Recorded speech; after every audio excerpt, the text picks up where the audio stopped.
నేను ఎమోషనల్‌గా చాలా సఫర్ అవుతున్నాను. అసలు ఎలా కంట్రోల్ చేసుకోవాలో తెలియట్లేదు అని చాలామంది కంప్లెయింట్ చేస్తారు.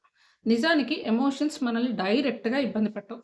మనం ఎమోషన్స్‌ని ఎలా అర్థం చేసుకుంటున్నామో, ఎలా ప్రాసెస్ చేసి ఎలా రియాక్ట్ అవుతున్నామో అన్నదే మనల్ని చాలా ఇబ్బంది పెడుతూ ప్రాబ్లమ్స్ క్రియేట్ చేస్తూ ఉంటాయి.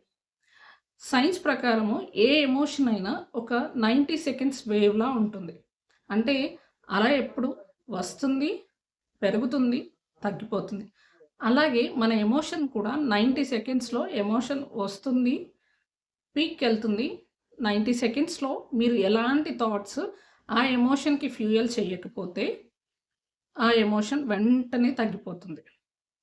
ఫర్ ఎగ్జాంపుల్ మీరు మీ ఫ్యామిలీ మెంబర్ లేదంటే ఫ్రెండ్స్, నేబర్స్ ఏదైనా ఒక వస్తువు కొన్నారు అనుకోండి. మీకు అది బాగా నచ్చింది.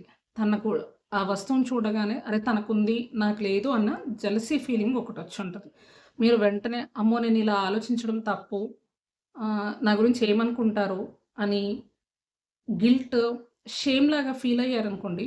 మీకు యాంగ్జైటీ ఒస్తుంది.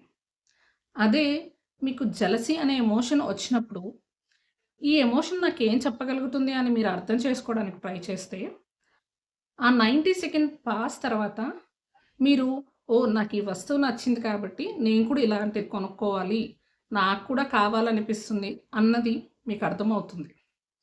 సో, ఇక్కడ మీరు ఆ ఉన్న ఎమోషన్‌కి ఫియర్, గిల్ట్ లాంటివి వెంటనే రియాక్ట్ అయిన నెగటివిటీని జోడిస్తే మీకు యాంగ్జైటీ వస్తుంది. కానీ మీరు ఇంట్రెస్ట్‌గా ఆ ఎమోషన్ ఏం చెప్పగలుగుతుందో అని అర్థం చేసుకోవడానికి ట్రై చేస్తే మీకొక నాలెడ్జ్ ఒచ్చి మీకేం కావాలో తెలుస్తుంది. సో, ఎమోషన్స్‌ని అర్థం చేసుకోవడానికి ట్రై చేయండి. Thank you. Mamata Mallam, emotional strength coach for women and EFT practitioner.